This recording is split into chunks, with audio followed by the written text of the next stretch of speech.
Hello hi అండి. శుషి with Kushi YouTube ఛానల్కి ఈరోజు వచ్చేసండి సప్తస్వన వరాల వ్రతంలోనండి 7వ వారం అండి. 7వ వారం అయితే వచ్చేసిందండి. నాకు ఇందులో ఏ వారం గ్యాప్ లేకుండా 7వ వారం దాకా వచ్చేసానండి. చాలా మంచిగా అనిపిస్తుంది. ఆ దేవుడి దయ వల్ల నాకు ఏ ఆటంకం లేకుండా మంచిగా 7 వారాలు అయితే కంటిన్యూగా చేసేటట్టు భగవంతుడి అవకాశం అయితే ఇచ్చాడండి. నాకు చాలా ఆనందంగా ఉందండి. ఫస్ట్ ఆఫ్ ఆల్ అండి, స్వామివారికి ఇష్టమైన దుస్తులు ఏంటంటేనండి పసుపు అండి. పసుపు రంగు చీర కట్టుకోవాలండి. మగవాళ్ళు అయితే పసుపు రంగు పంచి కట్టుకోవాలని చాలా ఇష్టం అండి స్వామివారికి. వాటితో పూజ చేయడం. ఇంకా ఇష్టమైనది తులసిమాలండి.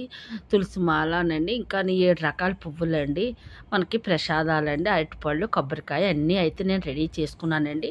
అన్నీ రెడీ చేసుకున్నాను. పూజ అయితేనండి మొదలు పెట్టేస్తానండి. ఆ పూజ నేను ఎలా చేసింది అనేది మీకు వీడియోలో పెట్టేస్తాను, చూసేయండి. ముందు అయితే స్వామివారికి ముందు మనం గణపతి పూజ చేసేసుకోవాలండి.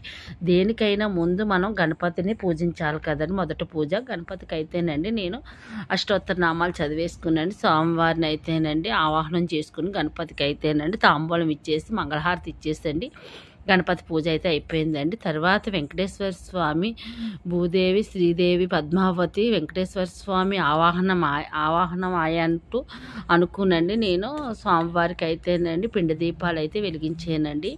ఇలా పిండి దీపాలు వెలిగించుకునండి స్వామివారి వెంకటేశ్వర స్వామి అష్టోత్తర నామావళి అయితే చదువుకున్నానండి. మనం కూడా ఇంకానండి మనకు లక్ష్మీదేవి అష్టోత్తర నామావళి కూడా చదువుకోవచ్చండి.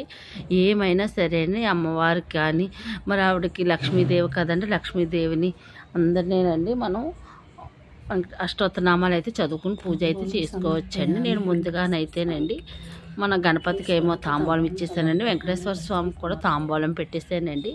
అలాగే పెట్టేసుకున్నాకనండి మన స్వామివారికి ఇష్టమైనవి పువ్వులతో అయితేనండి అర్చన చేయాలండి. అర్చన చేసాక మంగళహారతి అయితే ఇచ్చేసానండి. పూజ అయితే చాలా బాగా జరిగిందండి. చాలా బాగా జరిగిందండి. వెంకటేశ్వర స్వామి వచ్చి మనకి ఆవాహనం అయినట్టే స్వామివారు మా ఇంట్లో ఉండే చేయించుకున్నట్టు అనిపించిందండి. పూజ చాలా బాగా జరిగిందండి. తర్వాత పూజ అయిపోయాక స్వామివారిని కూడా కదిపేసానండి వెంటనే. ఎందుకంటే స్వామివారు మన ఇంట్లో ఉంటే మనం స్వామివారికి మన ఇంట్లో ఉండిపోతే మరి అందరికి దగ్గరికి రావాలి కదండి. అందుకే నేను స్వామివారిని అయితే కదిపేసానండి. అందరి దగ్గరికి వెళ్ళి రండి అని. ఇలాగైతేనండి స్వామివారి పూజ అయితేనండి 7వ వారం అయిపోయిందండి. చాలా మంచిగా అనిపించిందండి.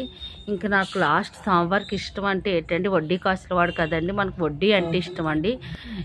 7 శనివారాల వ్రతం అయితే 8 సప్త శనివారాల వ్రతం ఎలాగో వచ్చిందంటే అండి ఆయనకి ఇష్టమైన 7 కొండలు 7 వారాలకి ఒక వారం ఎక్స్ట్రాగానండి. అందుకే 8వ వారం వడ్డీ అండి. ఆయనకి 8వ వారం కూడా చేసేసండి ఆయన మొక్క అయితే తీర్చేసుకుంటానండి. ఆయనకి